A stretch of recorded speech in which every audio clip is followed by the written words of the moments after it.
So guys, कैसे हो आप लोग? I welcome you all again my channel हमारा झारखंड। और आज हम लोग जो पढ़ने वाले हैं, आज का हमारा जो टॉपिक है, हम झारखंड का लेक्चर देख रहे थे और उसमें से आज हम पढ़ने वाले हैं ट्राइबल रिवोल्ट। क्या पढ़ने वाले हैं? ट्राइबल रिवोल्ट मतलब जनजातीय विद्रोह।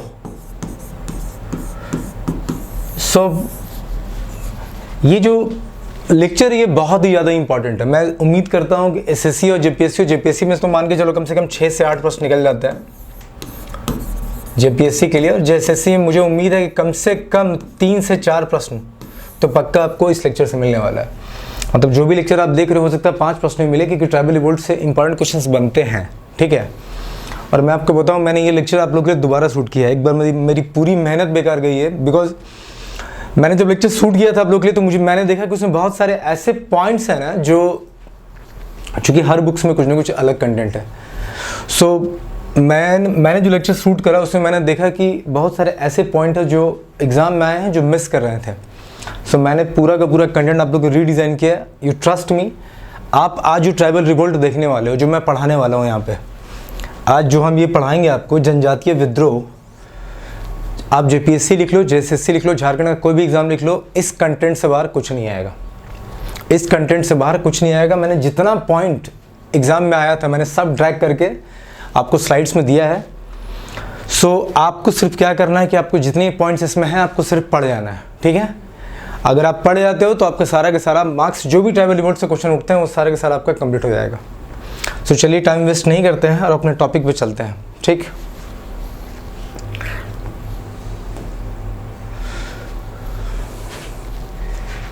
ट्राइबल होगा, ट्राइबल रिवोल्ट भी नहीं होगा, वहाँ बी होगा, ठीक है। तो ट्राइबल रिवोल्ट मतलब जनजातीय विद्रोह। तो हम सबसे पहले अपना कंटेंट देखते हैं। कंटेंट में आज हम पढ़ने वाले हैं झारखंड के इतिहास में ही ट्राइबल रिवोल्ट देखने वाले हैं हम, कौन कौन से विद्रोह हुए। एक बार हम पहले कंटेंट देखते हैं एग्जैक्टली कौन कौन से रिवोल्ट हम पढ़ने वाले हैं, फिर हम स्टार्ट करते हैं। देखो, हमारा जो विषय सूची है, कंटेंट जिसे क्या बोलते हो, हमारा विषय सूची है, इसमें क्या क्या है। तो सबसे पहले हम इंट्रोडक्शन देखेंगे, उसके बाद हम देखेंगे ढाल रिवोल्ट, पहला पहाड़िया रिवोल्ट। तो पहला हम देखेंगे ढाल विद्रोह। और ये जो मैंने आप लोग के लिए ये जो बनाया है ना स्लाइड, देखो आप एकदम एग्जैक्टली जब रिवोल्ट स्टार्ट हुआ, ईयर बाय ईयर जैसे रिवोल्ट बढ़ते गए, एग्जैक्टली मैंने क्रोनोलॉजी में डिज़ाइन किया। देखो 1767, 72, 82, 83 या 1805 तक गया। एग्जैक्टली चुआ रिवोल्ट जो हुआ 1798 में हुआ था, ये आपको पता चलेगा। फिर चेरो हो कोल रिवोल्ट तो 1831। तो ये जो आप देख रहे हो ना, ये क्रोनोलॉजी में ही मैंने बनाया है। जो भी आपको दे रहे हैं यहाँ पे, आप एक एक सीक्वेंस से पढ़ते आना, आपको समझ में आता है कि ठीक है इसके बाद ये हुआ, इसके बाद ये हुआ, और चीज़ें आपको याद भी होंगी। हम सबसे पहले देखने वाले ढाल विद्रोह, फिर हम देखने वाले पहाड़िया विद्रोह, फिर हम देखने वाले रामगढ़ विद्रोह, जिसे आप रामगढ़ रिवोल्ट बोलते हो। फिर हम देखने वाले हैं तमाड़ विद्रोह या तमाड़ रिवोल्ट, बहुत इंपॉर्टेंट है। फिर हम देखने वाले हैं तिलका विद्रोह, चुहाड़ विद्रोह, चेरो विद्रोह, हो विद्रोह, जिसे आप कोल रिवोल्ट बोलते हो। फिर हो अपराइजिंग भी बहुत जगह आपको लिखा हुआ मिलेगा। फिर हम देखने वाले कोल विद्रोह। फिर हम देखने वाले भूमिज, संथाल, सरदारी आंदोलन, जिसे कि आप सरदारी मूवमेंट भी कहते हो। इसके अलावा आपको यहाँ मिलेगा मुंडा रिवोल्ट, इसे मुंडा और गुलान रिवोल्ट भी बोलते हैं। ये भी बहुत ज़्यादा इंपॉर्टेंट है। संथाली बहुत ज़्यादा इंपॉर्टेंट है। और लास्ट में हम देखेंगे ताना भगत मूवमेंट। देखो मैंने 2 मूवमेंट को यहाँ पे नहीं लिया है, एक घटवाड़ है आपका, ठीक है। मैंने 2 मूवमेंट को यहाँ नहीं लिया आपके लिए, क्योंकि मुझे नहीं लगता कि एकदम वो भी इंपॉर्टेंट है। इवन ये रामगढ़ भी जो है ना बहुत इंपॉर्टेंट नहीं है, बट ये सीक्वेंस क्रोनोलॉजी में था तो मैंने यहाँ दे दिया। मैं जितना दे रहा हूँ आप इससे अधिक कुछ भी मत पढ़ना। बाकी जो रिवोल्ट होंगे, जैसे मैंने यहाँ 2 रिवोल्ट नहीं दिया है, घटवाड़ नहीं दिया आपको और एक हरी बाबा भी नहीं है। तो इन दोनों में क्या है कि बस आपको नाम याद रख लेना है लीडर का, वो मैंने अलग से लिस्ट में दे दिया है। तो चलिए हम स्टार्ट करते हैं आज का टॉपिक। चलिए हम स्टार्ट करते हैं अपना सेशन। तो जो सबसे पहली बात निकल के आती है कि देखो अंग्रेजों का, अगर पहले तो जनजातीय विद्रोह हुआ तो हुआ ही क्यों। तो सबसे पहले हम समझेंगे कि अंग्रेज झारखंड में आए कब से वो झारखंड को कंट्रोल करना स्टार्ट किए, कितने वर्ष लग गए उनको झारखंड को कंट्रोल करने में, और उन्होंने ऐसा क्या क्या पॉलिसीज़ फॉर्मुलेट किए, आई मीन टू से कि क्या क्या ऐसी चीज़ें करी जिसके वजह से जो जनजाति वहाँ रहते थे, जो कास्ट सबकास्ट या जो भी ट्राइब्स वहाँ रहते थे, उनमें अंग्रेज़ों के खिलाफ एक, या तो कहो तो निगेटिविटी भर गई, या फिर कहो तो उनके खिलाफ एक गुस्सा आक्रोश भर गया जो जिसने एक रिवोल्ट को, एक विद्रोह को जन्म दिया। तो हम इन सब चीज़ों को पहले समझेंगे, फिर हम आगे बढ़ेंगे। देखो मैंने पहले जो कंटेंट डिज़ाइन किया था ना, उसमें बहुत सारे पॉइंट्स मैं आपको लिखवाने वाला था। सो मुझे लगा कि यार उतना लिखने में शायद आपको दिक्कत होगी, लेक्चर बड़ा होने वाला। मुझे नहीं लगता कि 2 घंटे से पहले ट्रैवल रिवोल्ट खत्म होगा एट एनी कॉस्ट, क्योंकि मैंने जितने पॉइंट्स दिए हैं। आपको अभी क्या करना है कि एक एक पॉइंट को बस एक बार निगाह में रख लेना है। बहुत सारे ऐसे चीज़ें हैं जो शायद आपको एग्जामिनेशन पॉइंट ऑफ व्यू में जरूरी ना हो, लेकिन आपको मैं बता दूंगा कि हाँ दिस वन इज इंपॉर्टेंट। आप ये नाम याद रखो, आप वैसे ही पढ़ाई करना, इस कंटेंट से बाहर आपको कहीं कुछ भी नहीं देखना है, ठीक है। चलिए हम स्टार्ट करते हैं। देखो अंग्रेज जो भारत में आए तो आपको पता है कि ईस्ट इंडिया कंपनी लगभग 1600 आसपास बनी। सो वो कंट्रोल करने भारत को नहीं आए थे, वो जो थे अंग्रेज, वो व्यापार करने आए थे, बिजनेस करने आए थे। पर आप जानते हो कि भारत में सभी राजा रजवाड़े, या फिर कहो तो ईर्ष्या जो है ना, डाह, कोटा भी मैंने बताया, वो कहीं ना कहीं बड़ा रीज़न रहा। हर एक कोई दूसरे से एक सुपरमेसी चाहता था, अपना रीजन को एक्सटेंड करना चाहता था, अपना क्षेत्र को विस्तृत करना चाहता था, बढ़ाना चाहता था।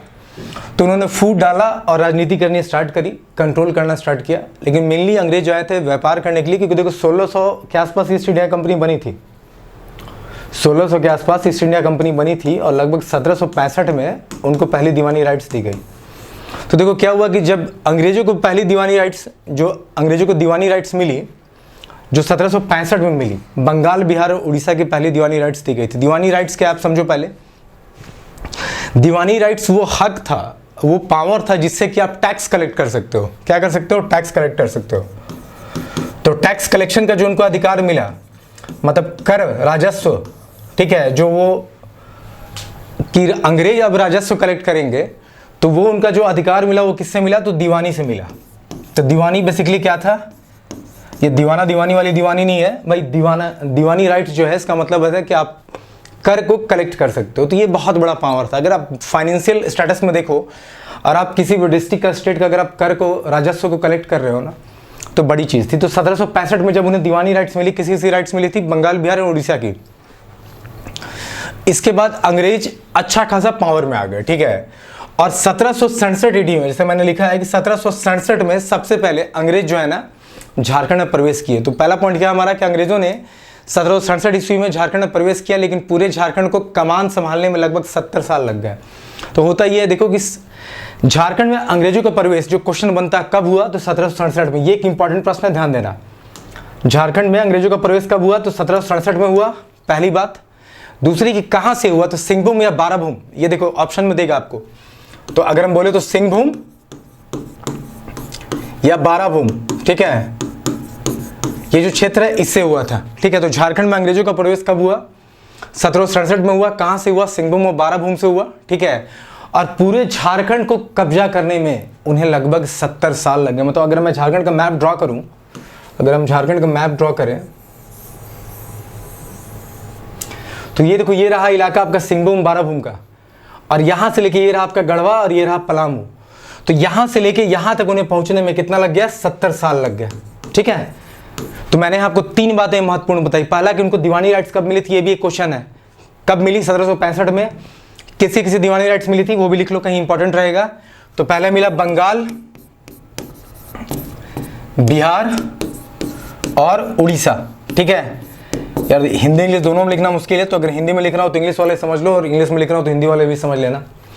तो 1765 में उन्हें दीवानी राइट्स मिली। 1767 में वो झारखंड में प्रवेश किए। कहां से? सिंहभूम और बाराभूम क्षेत्र से प्रवेश किए। और यहां से लेके ये जो गढ़वा का लास्ट बॉर्डर है, कहने का मतलब यहां से यहां तक या पूरे झारखंड को कब्जा करने में उन्हें कितने साल लग गए? तो 70 साल का समय लग गया, ठीक है।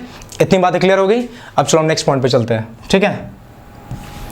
अब देखो बोल क्या रहा है कि the people of Chota Nagpur thought that British would protect them from the Maratha. अब देखो, जो छोटा ना, आपको पता है कि झारखंड जो है छोटा नागपुर प्लेटू पे बसा हुआ, छोटा नागपुर के पठार पे झारखंड स्थित है। अब हुआ ये कि छोटा नागपुर के जो लोग थे वो सोचे कि ये जो ब्रिटिशर्स है, जो अंग्रेज हैं, उन्हें मराठा से बचाएंगे। क्योंकि देखो मराठा क्या थे ना, मराठा उसमें इन्वेडर्स के तौर पे जाने आते थे, मतलब कि लूटपाट मचाने वाले लोग थे, ठीक है। तो मराठा से बचने के लिए उन्हें ऐसा लगा, छोटा नागपुर के लोगों को, जब झारखंड में पहली बार अंग्रेज घुसे तो छोटा नागपुर के लोगों को लगा कि ये जो ब्रिटिशर्स है, जो अंग्रेज हैं, हमें मराठों से बचाएंगे, ठीक है। लेकिन यहाँ लिखा हुआ है कि लेकिन मराठों की घुसपैठ बंद नहीं हुई और 1803 ईस्वी तक जारी रही। इससे लोगों को असंतोष हुआ। देखो अब मान लो मेरे घर में कोई मेहमान आता है, तो मेरा कुछ ना कुछ स्वार्थ होगा, अगर उसको हम रखना चाहेंगे बहुत लंबे समय तक, या तो बंदा वो मेरे घर का काम करेगा या फिर मेरे लिए कुछ तो करेगा यार, आखिर किसी दूसरे इंसान को अपने घर में रखे क्यों। तो बात वैसी ही थी कि झारखंड में, अगर हम झारखंड की बात करें तो झारखंड में ये हमारा रहा मान लो झारखंड, और अंग्रेज यहाँ से घुसते हैं। अब अंग्रेज जब घुसे तो इनको लगा, जो यहाँ के लोग थे, कि भाई मराठों से अंग्रेज बचाएंगे हमें, लेकिन ऐसा हुआ नहीं, ठीक है। और ये जो मराठों का आक्रमण था, जो लूटपाट था, वो चलता रहा लगभग 1803 तक। और इससे क्या हुआ, और अंग्रेज भी अपना, उन्हें बचा नहीं रहे थे, बल्कि वो भी अपना शोषणकारी या दमन नीतियां चला रहे थे, जिससे उनका शोषण, उनका एक्सप्लॉयटेशन हो सके। So basically the people of Chota Nagpur वे are thinking that this British is going to protect us from Marathas invading, but this did not actually happen. What happened कि भाई अंग्रेज भी शोषण कर रहे थे, अब मराठा तो भाई लूटपाट मचा ही रहे थे। अब आगे देखते हैं। अब हम देखते हैं कि भाई अंग्रेज तो आए, मराठा का लूटपाट चल रहा था झारखंड के लोगों पे, तो आखिर क्या क्या ऐसा रीजन बना, असंतोष के क्या क्या कारण बने, जो कि आगे हमें जनजातियों ने विद्रोह करना स्टार्ट किया। तो अब हम देखते हैं कि असंतोष, जो डिससेटिस्फैक्शन लेवल था, आखिर उनका बढ़ा, तो आखिर किन किन कारणों से बढ़ा। तो पहला देखो क्या था कि the offence of Marathas and the frequent movement of the troops devastated a large area, कि मराठा के अपराधों, मतलब मराठा जो लूटपाट मचा रहे थे और सैनिकों की जो लगातार गतिविधियां बढ़ रही थी, अंग्रेजों सैनिकों की, तो इनसे क्या हुआ कि बहुत ज़्यादा एरिया जो था ना तबाह हो गया था, बहुत सारे एरिया पे उनका कंट्रोल हो गया था, और वो अपने मनचाहा ढंग से उस एरिया को एक्सप्लॉइट कर रहे थे। कहने का मतलब उन क्षेत्रों को अपने फायदे के लिए वो उपयोग में ला रहे थे, ठीक है। पहला रीज़न ये रहा। दूसरा रीज़न क्या है कि भाई 3 बड़े बड़े आपके अकाल आए थे, 3 फैमिन जो है, जिसे क्या बोलते हो, फेमाइन जो है, जैसे कि 1770 में आया, 1770, और एक 1800 में आया। इसने क्या किया, मान लो यार, एक तो ऐसे ही लोग जो है ना अंग्रेजों की दमन नीति और शोषण से परेशान थे, मराठा भी उन पर अटैक किए ही जा रहे थे, और इस स्थिति में 3 और बड़े बड़े अकाल जो था ना, इस समस्या को और प्रचंड रूप से बढ़ा दिया। एक अकाल आया 1770 में, एक 1770 में, और एक 1800 में। तो ये क्या किया कि जो भी है ना, अब मान लो अकाल आ गया, अंग्रेज बोल रहे कि हमको टैक्स दो, तो भाई अकाल में प्रोडक्शन हो ही नहीं रहा है, अब भाई खेती सही से हो नहीं रही है, कोई काम धंधा सही से नहीं हो रहा है, क्योंकि पहले के जो लोग थे वो तो बेसिकली किस पे निर्भर करते थे, तो एग्रीकल्चर पे ही निर्भर करते थे ना। तो पहले के लोगों का एग्रीकल्चर जो था बैकबोन था, भाई इसी से कमाना है, और उसमें भी अगर सूखा या अकाल पड़ जाए तो ये तो कमा ही नहीं पाते, इनकी खेती अच्छी होती नहीं, इनका प्रोडक्शन को हिंदी में आप क्या बोलते हो, प्रोडक्शन क्या बोलते हो आप, उत्पादन इनका अच्छा होता ही नहीं। तो उत्पादन अगर अच्छा नहीं होगा तो टैक्स ये देते कैसे। तो भाई ये इस चीज ने भी क्या किया कि ये 3 जो अकाल पड़ा, इसने भी समस्या को और बढ़ा दिया, ठीक है। इसके बाद देखो अब क्या होता कि भाई आप झारखंड में आए हो, यहाँ रूल करना चाह रहे हो, तो भाई आपके जितने भी ऑफिसेस हैं उसमें आपने क्या किया कि जो छोटा नागपुर के बाहर के लोग हैं, नॉन छोटा नागपुरी जो हैं, उन लोगों को आपने ऑफिसेस में ऑफिसर बना के बैठा दिया इनके सर पे। भाई अब तुम्हारे, इससे देखो आप मुंबई जाओगे तो वहाँ लोग थोड़े चिढ़ते हैं झारखंड बिहार के लोगों से। तो कहने का मतलब है कि इनके क्षेत्र में अंग्रेज आए और वहाँ पे जो ऑफिस सब चल रहा था उन पे बाहरी लोगों को ऑफिसर बना के बैठा दिए, जो इनके सर पे कहो तो तांडव मचा के रखे हुए थे, इनको ज़्यादा एक्सप्लॉइट करते थे वहाँ। मतलब कि वहाँ के लोकल लोग जो थे ना, वो वहाँ के ऑफिसर पोस्ट पे नहीं थे। ये भी एक असंतोष का रीज़न रहा कि भाई अगर तुम कुछ कर भी रहे हो तो यहाँ के लोकल लोग को मौका दो, वो मौका नहीं देते थे। इसके बाद देखो, अब अगर कोई जस्टिस सिस्टम था भी, अगर कोई न्यायिक व्यवस्था उसमें थी भी, तो बहुत स्लो थी, ठीक है। अगर मान लो किसी के साथ कुछ गलत हुआ और उसने अगर मान लो कोर्ट का दरवाजा खटखटाया, या जो भी जस्टिस सिस्टम उस समय था, जो भी न्यायिक व्यवस्था उस समय अंग्रेज के समय था, अगर उसने उसके तहत भी शांतिपूर्वक जाने की कोशिश करी कि नहीं चलो मैं इसके थ्रू जाता हूँ और मुझे अपना जो मेरे साथ गलत हुआ है उसके लिए न्याय मिलेगा, तो वो सिस्टम बहुत ही स्लो था और इतना समय लेने वाला था ना कि इंसान जो था थक हार जा रहा था, ठीक है, परेशान हो जा रहा था। तो एक जो जस्टिस सिस्टम था ना वो भी ठीक नहीं था, बहुत स्लो था, ठीक है। और कहीं ना कहीं अंग्रेजों का झारखंड में आना, ये जितने भी ट्राइबल पीपुल है, ये जो ट्राइबल लोग हैं, जो आपके वहाँ के जनजाति थे, उनको ऐसा लगता था कि कहीं ना कहीं अंग्रेजों का झारखंड में आना और वहाँ उनका बिजनेस करना या उन पर आधिपत्य जमाना कहीं ना कहीं उनकी जो संस्कृति है ना, उनका जो कल्चर है, उसको कहीं ना कहीं बर्बाद कर रहा है। जैसे देखो अब मिशनरी लोग थे, उनको रिलीजन, उनका धर्म परिवर्तन भी करते थे, उनके बहुत सारी जो संस्कृति थी। देखो कि क्या होता है कि जो ट्राइबल पीपुल हैं ये बेसिकली नेचर से जुड़े हुए होते हैं। मैंने आपको बहुत बार बताया है कि ये नेचर लविंग लोग थे, ये प्रकृति से प्यार करने वाले लोग थे। तो बहुत चीज़ों के लिए ये नेचर में बहुत सारे गॉड को पूजा करते थे, पहाड़ों के देवता को, जंगल के देवता को, सूर्य को, पानी को, बहुत बहुत लोग पेड़ पौधे को भी पूजते थे। तो अंग्रेज इन सब चीज़ों को नहीं मानते थे। दे विल मतलब वो उनको मॉक करते थे, उन पर मजाक उड़ाते थे, उनके कल्चर को डिस्ट्रॉय करते थे। इसके अलावा बहुत लोग को धर्म परिवर्तन भी किया जा रहा था क्रिश्चियन मिशनरीज के द्वारा। तो ये रीज़न थे कि भाई जो भी जनजाति वहाँ रह रही थी झारखंड में, उनमें एक असंतोष फैलने लगा। ठीक है, चलिए क्विक रिवाइज करते हैं। क्या रीज़न मैंने बताया कि भाई मराठा तो अटैक कर ही रहे थे, और जितने भी सैनिक अंग्रेज क्या रहे थे ना, उन्होंने बहुत बड़े एरिया को कब्जे में कर लिया था और उसको एक्सप्लॉइट कर रहे थे, शोषण कर रहे थे। 3 अकाल पड़ा 1770, 1777 और 1800 में, जिसमें क्या हुआ कि भाई प्रोडक्शन उत्पादन अच्छा हुआ नहीं है, फिर भी इन्हें टैक्स देना पड़ रहा था, तो इसने भी समस्या को बढ़ा दिया। न्यायिक व्यवस्था बहुत स्लो थी, बहुत धीमे थी, कोई केयर नहीं करता था। वहाँ जितनी भी ऑफिसेस थे उसमें छोटानागपुर से बाहर के लोग काम करते थे, जो कि वहाँ के लोगों को बिल्कुल तवज्जो नहीं दिया करते थे। और एक पॉइंट मैंने और बताया कि कहीं ना कहीं जनजातियों को ऐसा लग रहा था कि हमारी संस्कृति को खतरा है। किससे? अंग्रेजों से। भाई धर्म परिवर्तन हो रहा था, इनका जो लोकल एडमिनिस्ट्रेटिव सिस्टम था, कहो तो जो इनकी अपनी एक पद्धति थी, न्यायिक व्यवस्था पद्धति, उसको भी इन लोग मानते नहीं थे। बहुत जगह रूल रेगुलेशन को चेंज किया, हम आपको बताते चलेंगे कहाँ कहाँ क्या क्या हुआ। ठीक है, अब वो उससे उन्हें असंतोष हुआ। अगर हम इसको समअप करते हैं कि भाई तो फिर एग्जैक्ट जो है क्या आप लिख सकते हो कि भाई जनजातीय विद्रोह का कारण क्या रहा, एग्जैक्ट कारण क्या रहा? वो असंतोष को जन्म दे रहा था। कहने का मतलब आपके अंदर किसी न किसी के प्रति एक असंतोष पैदा हो रहा था। और एक्चुअली जो रहा ना कि भाई दोनों एक ही बात है। मैंने इसे एक्स्ट्रा पॉइंट में आपको दिया है कि अगर आपको कभी एग्जाम में भी लिखना पड़े, कि जेपीएससी में भी लिखना पड़े ना कि what are the major reason for the revolt, tribal revolt in Jharkhand, तो आप ऐसे दे सकते हो। तो मैंने सब बताया कि अंग्रेजों की शोषक नीति पहले, तो जो एक्सप्लॉइटिव पॉलिसी थी ना ब्रिटिशर्स की, बहुत ही खराब थी। जनजातीय क्षेत्रों का विलय, वो क्या कर रहे थे कि जो भी ट्राइबल रीजन्स थे ना, उस पर अटैक करके उसको जीतते जा रहे थे और उसको अपने कब्जे में लेते आ रहे थे। फिर वहाँ टैक्सेशन सिस्टम, नया नया पॉलिसी लगाते आ रहे थे। तो जो एनेक्सेशन ऑफ ट्राइबल रीजन से दूसरा रीजन हो जाएगा जनजातीय क्षेत्रों का विलय। तीसरा कि भाई ब्रिटिश रूल जो था ना, वो जबरदस्ती इंप्लीमेंट करते जा रहा था अपने नीतियों को, जबरदस्ती इंप्लीमेंटेशन कर रहा था। जो भी उन्हें सही लगता कि भाई यहाँ से पैसा आ सकता है, यहाँ से लोगों का शोषण बढ़ सकता है, यहाँ के लोगों को दबाने के लिए जो भी नियम कानून लग रहा था, उस सबको फोर्सफुली मतलब जबरदस्ती इंप्लीमेंट करते जा रहे थे।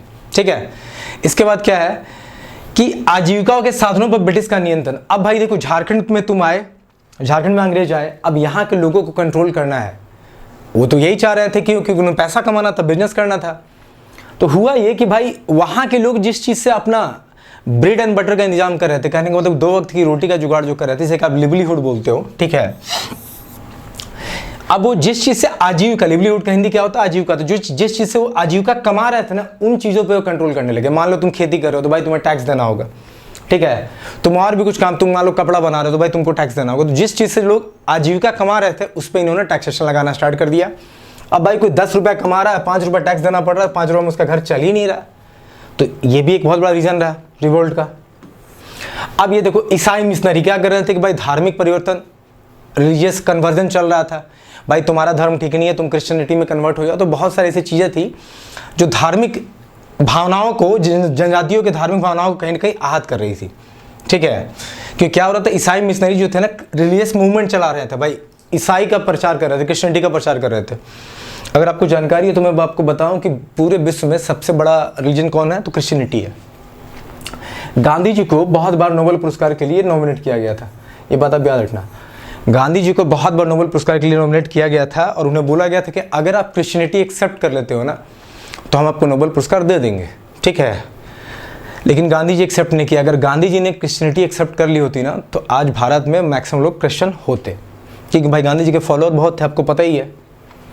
सो हुआ ये कि आज भी आप देखो क्रिश्चियनिटी कैसे फैला, क्रिश्चियन मिशनरीज जो हैं बहुत ज़्यादा क्यों बढ़ गए हैं। देखो क्या होता है, रिलीजियस कन्वर्जन कल भी चल रहा था, आज भी चल रहा है। पर उस समय जो जनजातीय विद्रोह हुआ, जो जनजातियों के साथ हो रहा था, वो बहुत ही अलग लेवल का चल रहा था। कहने का मतलब है कि देखो, एक तो उनके धर्म को तवज्जो नहीं दी जा रही थी, लोग मान नहीं रहे थे, प्लस क्रिश्चियन मिशनरीज जो है अपना मूवमेंट चला के, ठीक है, इन्हें कन्वर्ट करते जा रहे थे।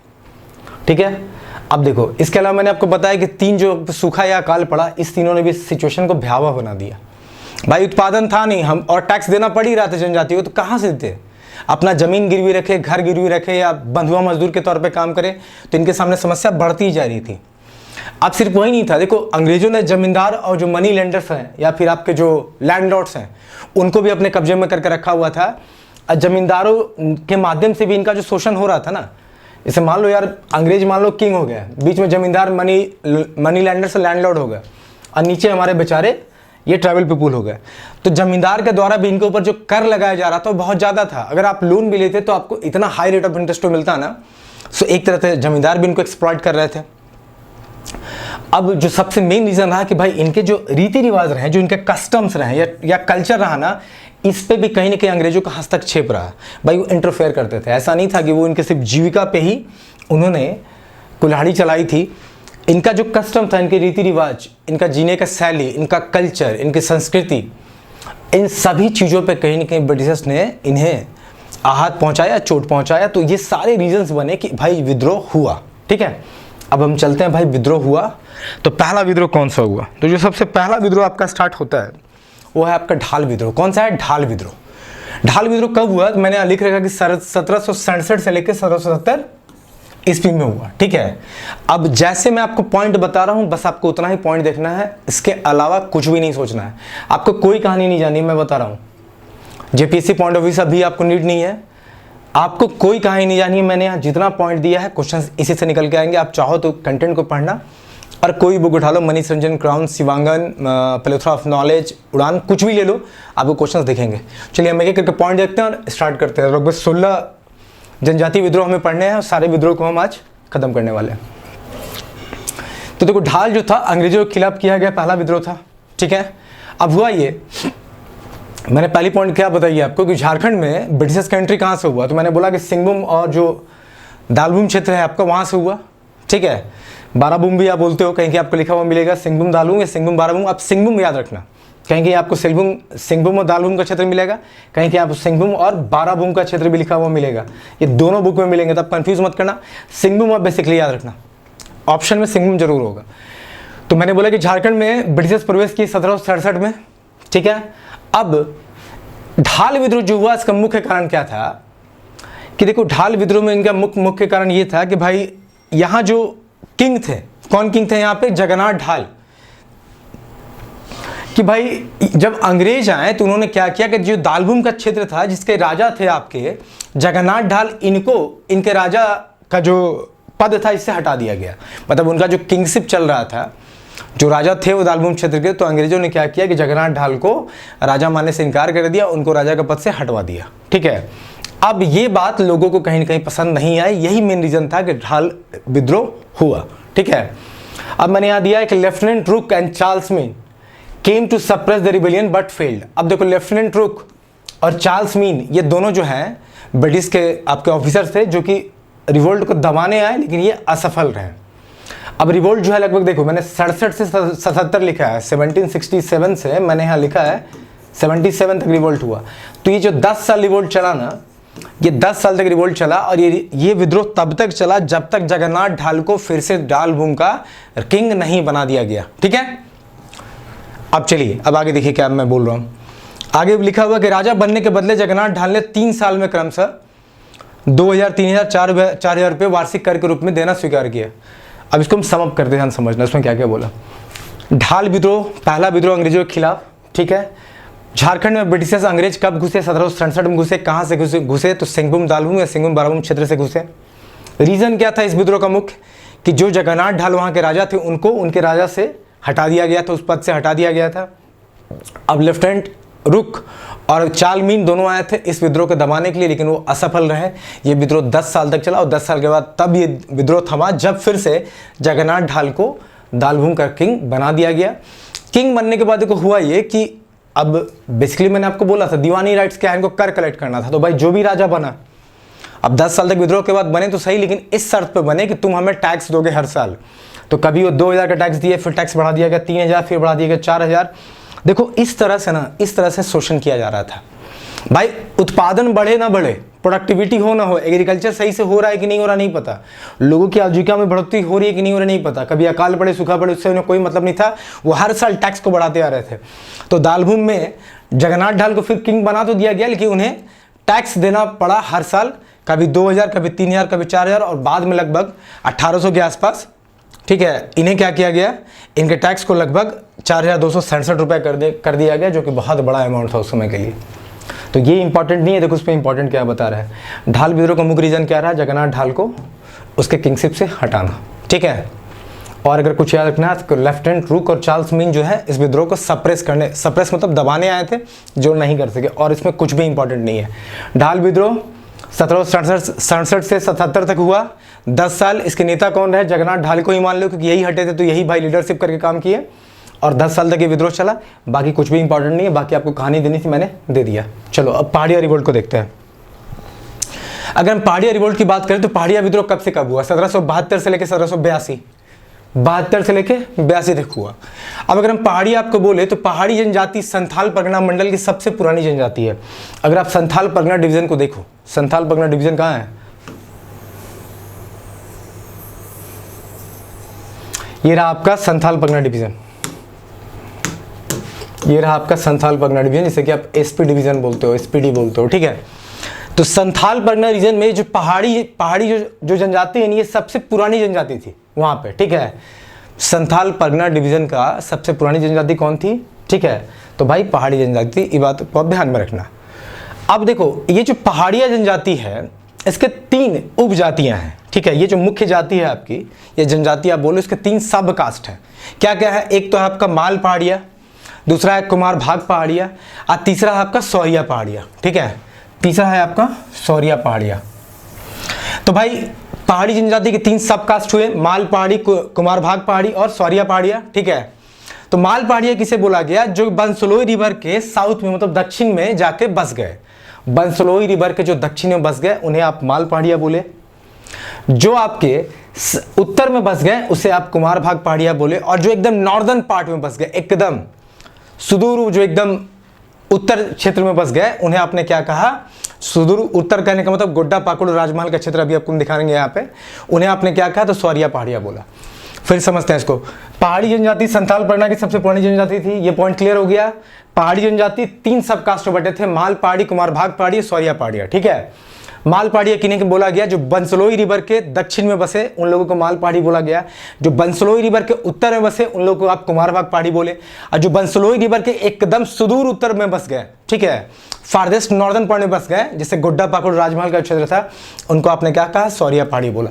अब बंसलोई रिवर के बारे में देखो, मैंने पूरा रिवर सिस्टम पढ़ाया है, मुझे पता नहीं आप लोग याद रखे हो कि नहीं रखे हो, ठीक है। मान लो ये आपका झारखंड का उस तरफ का क्षेत्र है, देखो है क्या, मान लो ये एसपी डिवीजन है, यहां से बंसलोई रिवर निकलती है कहीं और चली आती है कहां, वेस्ट बंगाल में, वेस्ट बंगाल में, पश्चिम बंगाल है। बंसलोई रिवर यहां से निकलती है और पश्चिम बंगाल में चली जाती है। तो Bansloi river north, south, east, west, तो जो इस तरफ बस गया नॉर्थ में, कुमार भाग बोला गया, ठीक है। नॉर्थ ऊपर है ना भाई, मैप में नॉर्थ, साउथ, ईस्ट, वेस्ट, ये तो पता है ना आप लोग को, ये भी नहीं पता है। तो जो पूर्व में बस गए, अगर ये बंसलोई रिवर है तो इसके उत्तर में जो बस गए वो आपके कुमार भाग है। इसके दक्षिण में इधर जो बस गए ये आपके माल पहाड़ियां, ठीक है। और इसके एकदम नॉर्दर्न पार्ट है, मतलब एकदम इस तरफ, ठीक है। तो भाई वो जो इलाका है, कौन सा इलाका है, ये जो इलाका है गोड्डा पाकुड़ और राजमहल वाला इलाका है। तो जो यहाँ बस गए वो आपके हो गए सौरिया पहाड़िया, ठीक है। अब बंसलोई रिवर झारखंड से निकलती है, संथाल परगना डिवीजन से निकलती है और वहां से चली जाती है वेस्ट बंगाल में। ये बात आपको पता होना चाहिए, मैंने बताया था, ठीक है। चलिए आगे देखते हैं, नेक्स्ट पॉइंट क्या है।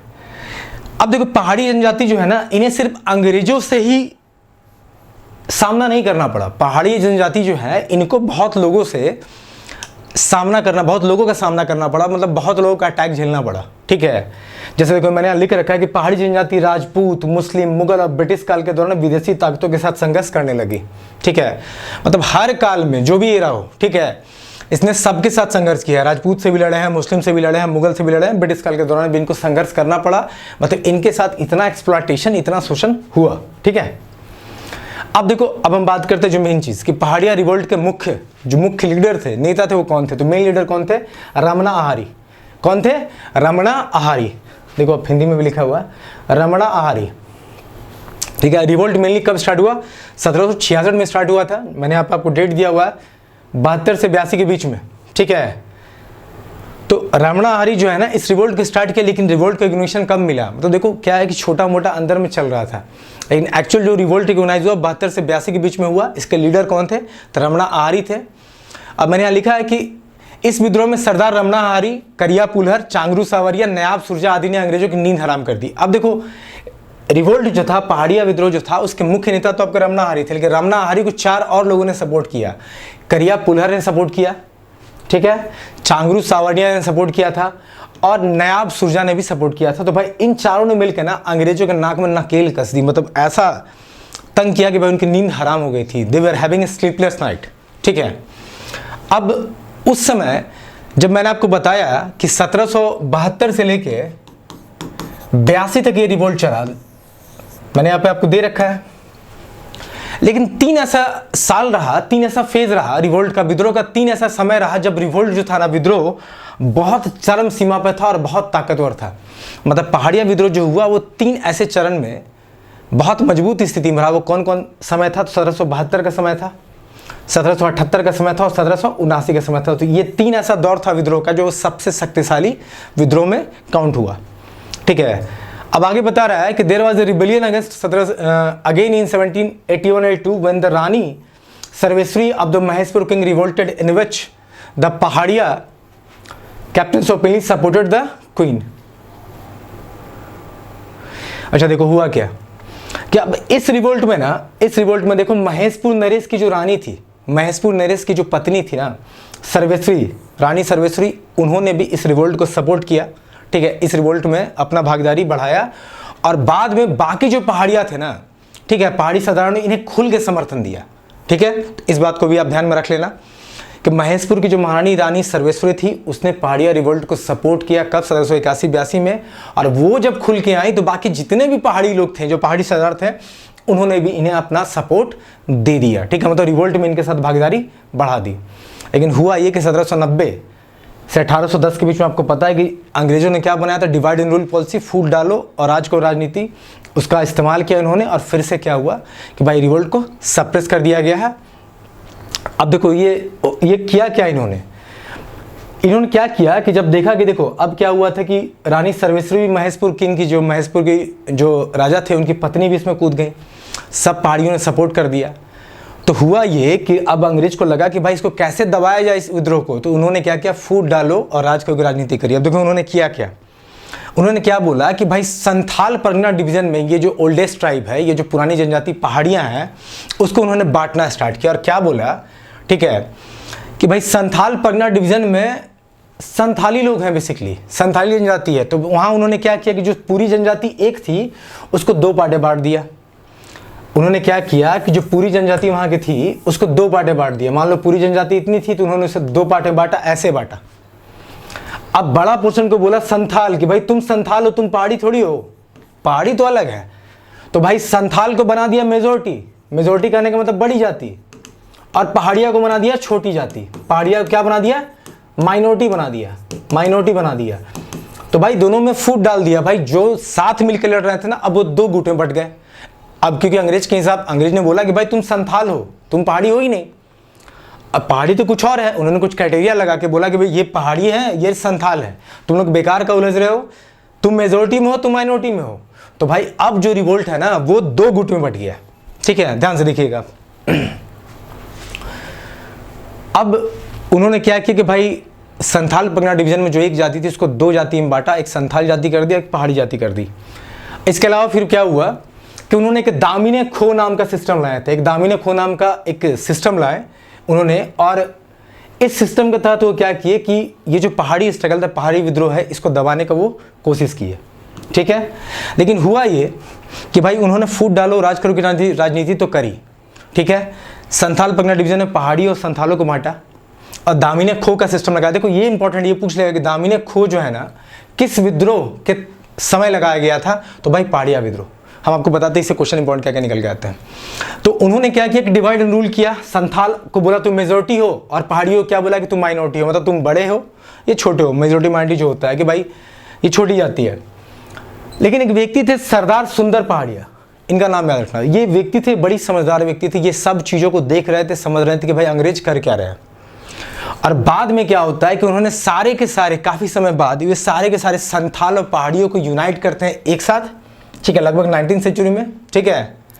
और इसके बाद क्या होता है कि ये जो इनको यूनाइट करते हैं यही आगे चल के कहीं ना कहीं संथाल रिवोल्ट को जन्म देता है, संथाल विद्रोह को जन्म देता है। मतलब पहाड़ी विद्रोह ही कहीं ना कहीं आगे चल के संथाल विद्रोह में कन्वर्ट हुआ है।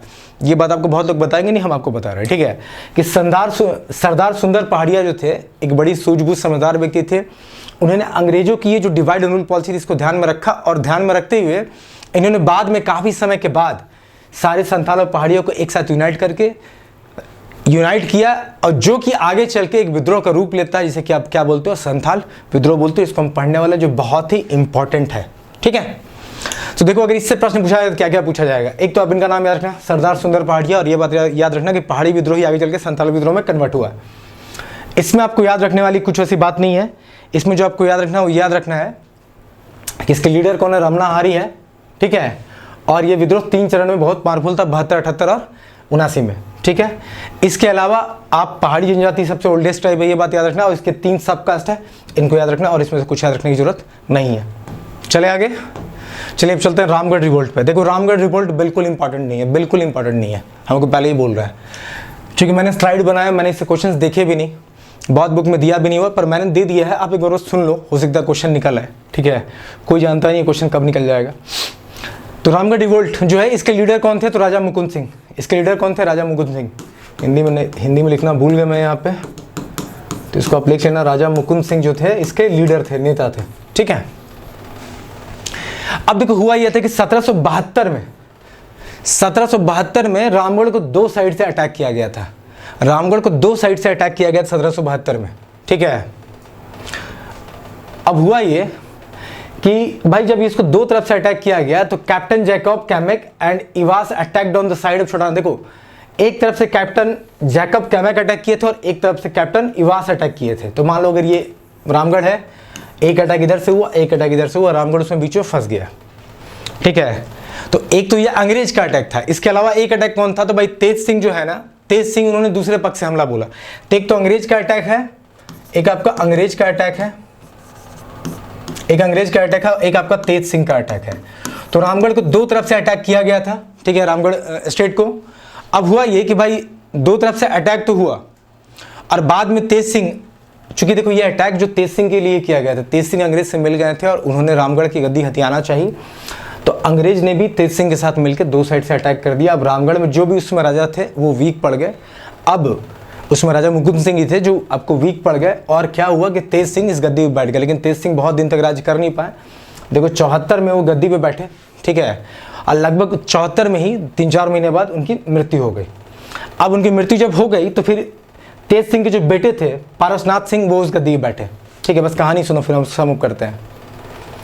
अब देखो मुकुंद सिंह तो पारसनाथ को अटैक कर ही रहे थे। भाई क्या हुआ, पहले मुकुंद सिंह राजा थे, तेज सिंह अंग्रेज के साथ मिलकर उनको अटैक किया। अटैक करने के बाद क्या हुआ, उसकी गद्दी ले ली। कुछ दिन बाद तेज सिंह मर गया, अब उसका बेटा बैठा। तो मुकुंद सिंह तो भाई अपना विद्रोह किया ही हुआ था, मुकुंद सिंह तो अटैक कर ही रहा था। तो मुकुंद सिंह बार बार पारसनाथ सिंह को अटैक कर रहा था, लेकिन चूंकि अंग्रेज का सपोर्ट था पारसनाथ सिंह को, तो वो उसे असफल नहीं करा पा, मतलब कि वो जीत नहीं पा रहा था उसे फिर से, ठीक है।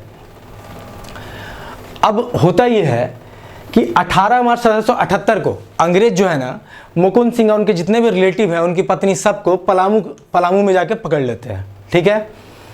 और इसके साथ ही क्या किया जाता है कि भाई रामगढ़ को जीतने में किसने मदद की, अंग्रेजों ने। तो अंग्रेजों ने क्या किया ना कि कर बहुत बढ़ा दिया था।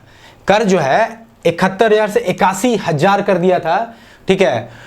मतलब पहले जो है पारसनाथ सिंह 71 ही नहीं दे पा रहा था, और बाद में उसको कर को बढ़ा के 81,000 कर दिया। तो देखो पारसनाथ सिंह को भी इन्होंने गद्दी दिलवाई थी, तो उसके कोई सगे थोड़ी नहीं थे। अंग्रेज तो भाई टैक्स कलेक्ट करना चाह रहे थे कि भाई कंट्रोल कर लो, एक किंग को बैठा दो। देखो अंग्रेज का मेन मोटिव क्या था कि भाई किसी भी जगह को, किसी भी राज्य को मिलकर अटैक करो फोर्स के साथ, और वहाँ के किंग को या तो मजबूर करो कि तुम उनको टैक्स दो, तुम मेरे अधीन काम करो, तुम अपना सब काम करो, जो ड्रामा करना करते रहो, पैसा हमको भेजते रहो। अगर वो नहीं माना तो किसी दूसरे किंग को उसका राज दिलवा दो, किसी दूसरे राजा के साथ मिलकर उसका राज पे उसको कब्जा दिलवा दो, और उस राजा को बोलो कि तुम अब हमको टैक्स दो। तो भाई पारसनाथ सिंह किसके बेटे थे, तेज सिंह के। तेज सिंह मुकुंद सिंह को हटा के बैठे थे, तो अब तेज सिंह तो मर गए, तो पारसनाथ सिंह बैठे। तो पारसनाथ सिंह पे तो मुकुंद सिंह अटैक कर ही रहे थे, लेकिन वो जीत नहीं पा रहे थे क्योंकि अंग्रेज सपोर्ट कर रहे थे। तो मुकुंद सिंह और सारी फैमिली को तो भाई अंग्रेज ने पकड़ लिया कब 1778 में। अब पारसनाथ सिंह पे बहुत हैवी कर शुरू से लगा कर रखा था क्योंकि उनके बाप की गद्दी तो अंग्रेजों ने दिलवाई थी। तो पहले 71,000 उनको देना पड़ रहा था कर, लेकिन वो भी नहीं दे पा रहे थे और बाद में उसको बढ़ा के 81,000 कर दिया। तो कहीं ना कहीं पारसनाथ सिंह को भी समझ में आ गया था कि भाई वो भी चंगुल में फंस गए हैं, ये अंग्रेज किसी के सगे हैं नहीं, ठीक है।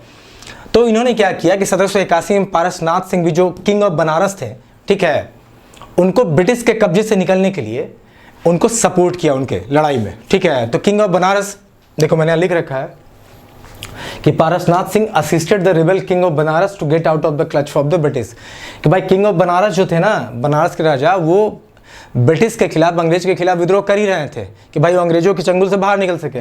तो पारसनाथ ने भी उनको सपोर्ट कर दिया, ये सोच के कि अगर ये जीत जाते तो कल मुझे भी सपोर्ट करेंगे, हम भी यहाँ से निकल जाएंगे अंग्रेजों के चुंगल से, ठीक है। अब होता ये है ना कि भाई 1781 में ना इतना बड़ा ये विद्रोह इतना बड़ा रूप ले लेता है ना कि पूरा रामगढ़ जल रहा था। कहने का मतलब ऐसी स्थिति थी कि बहुत सारे लोग मारे गए थे, घरों में आग लगा दिया गया था, मैंने बहुत ही विद्रोह जो था चरम सीमा पर था। मतलब इस तरह से प्रतीत हो रहा था कि पूरा रामगढ़ ना जल रहा है, ठीक है। अब क्या होता है कि रामगढ़ का जो कलेक्टर है ना, वो बोलता है किसको, अंग्रेज को, कि भाई आप जो है ना इस तरह का टैक्स सिस्टम मत लगाओ, यहाँ के लोग नहीं मानेंगे, मिलिट्री फोर्स भेजो, पूरा रामगढ़ जल रहा है भाई, इसको हमको रोकना है। अब इसके बाद अब जब इतनी स्थिति हो जाती है तो ब्रिटिश गवर्नमेंट के अधिकारी थे, अंग्रेज के जो अधिकारी थे, वो क्या करते हैं कि भाई 2 कोर्ट जो है बनाते हैं, क्रिमिनल कोर्ट, एक सिविल कोर्ट, जो 1776-1799 में बना, ठीक है। और वो कर में कुछ कमी करते हैं। कर में देखो क्या हुआ था कि पारसनाथ भी क्यों दुखी था, क्योंकि कर बढ़ा दिया गया था। तो यहाँ का जो कलेक्टर था रामगढ़ का उस समय, जो ब्रिटिश को रिप्रेजेंट करता था, तो जो ब्रिटिश का कलेक्टर था उसने ब्रिटिश सरकार को बोला कि आपने बहुत कर बढ़ा दिया, यहाँ के लोग दे नहीं पाएंगे, तो आप कर को कम करो और मिलिट्री फोर्स भेजो यहाँ पे रिवोल्ट को दबाने के लिए। तो वैसा सब कुछ हुआ और फाइनली होता यह है कि आपका जो ब्रिटिश सरकार है वो टैक्स थोड़ा कम करती है, ठीक है। अब भाई देखो पता है मुझे यार कि ये तो भिखारी आदमी है, 100 नहीं दे पाएगा, तो इसे 150 मांग के क्या होगा। तो देखा कि चलो ये 80 दे सकता है तो 80 पे रख लिया जाए, कम से कम टैक्स मिलेगा तो सही। तो उसने कर को घटा दिया, 2 कोर्ट भी बनाए। और ये कोर्ट सिर्फ इसलिए बनाए थे कि लोगों के लगे नहीं उनके साथ अब न्याय होगा, जो गलत चीज़ें हो रही है वो बदलेंगी। लेकिन ये हुआ कुछ नहीं, ये दोनों कोर्ट बने, रिवोल्ट तो थोड़ा दब ही गया था और ये दोनों ने क्या किया ना, राजा की स्थिति को और कमज़ोर कर दिया। मतलब उसके बाद जो भी फैसला लेना था, जैसे पहले क्या था कि हमको सिर्फ कर चाहिए, तुम अपने राजा, अपना जो किंगडम है, राज्य में कुछ भी करो, हमको कोई मतलब नहीं है। लेकिन अब ये 2 कोर्ट बन गए तो राज्य में तुम फैसले भी सब अपने मन से नहीं ले सकते हो, तुमको कहीं ना कहीं क्रिमिनल और सिविल कोर्ट में उन चीज़ों को लाना होगा, ठीक है। और फाइनली जो मैंने पॉइंट लिखा हुआ है कि landlords of Tamar attack the Ramgarh king and again the king became dependent on British. अब देखो पारसनाथ सिंह तो भाई विद्रोह किया था ब्रिटिशर्स के लिए, ब्रिटिशर्स के साथ विद्रोह किया क्योंकि टैक्स बढ़ा दिया गया था। लेकिन होता यह है कि फिर तमाड़ का जो किंग है ना फिर रामगढ़ पर अटैक करता है। देखो यहाँ क्या था ना कि आखिर अंग्रेज क्यों सक्सेसफुल हो रहे थे झारखंड या फिर पूरे इंडिया को कब्जा करने में, यहाँ लोग आपस में ही लड़ मर रहे थे। तो उन्हें पता था कि भाई ये राजा उसका लेना चाहता है, वो राजा उसका लेना चाहता है, मतलब सब हड़पना चाह रहे थे, अपना एक दूसरा जो रीजन है उसको एक्सटेंड करना चाह रहे थे, अपने क्षेत्रों को विस्तार करना चाह रहे थे। तो उसी का उन्होंने फायदा उठाया। अब देखो किंग ऑफ तमाड़ जो है फिर अटैक कर दिया रामगढ़ के राजा को। तमाड़ का राजा रामगढ़ के राजा को अटैक करता है तो फिर रामगढ़ का राजा जो पारसनाथ है फिर जाता है ब्रिटिश के पास भीख मांगने के, भाई हमको फिर से बचा लो। तो इसलिए इस रिवोल्ट का बहुत ज़्यादा इंपॉर्टेंस नहीं है, क्योंकि देखो जहाँ से चले थे बेटा फिर वो यहाँ के खड़े हो गए, तो कहानी वैसे ही रही, ठीक है। अब देखो इसमें अगर कुछ याद रखना है तो क्या याद रखना समझना, इसमें देखो आपको याद क्या रखना है,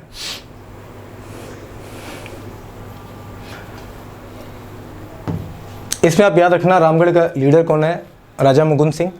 और इसमें आप एक चीज़ याद रखना कि मुकुंद सिंह को कौन जो है उनका क्राउन को कौन लिया था, तो भाई तेज सिंह लिए थे।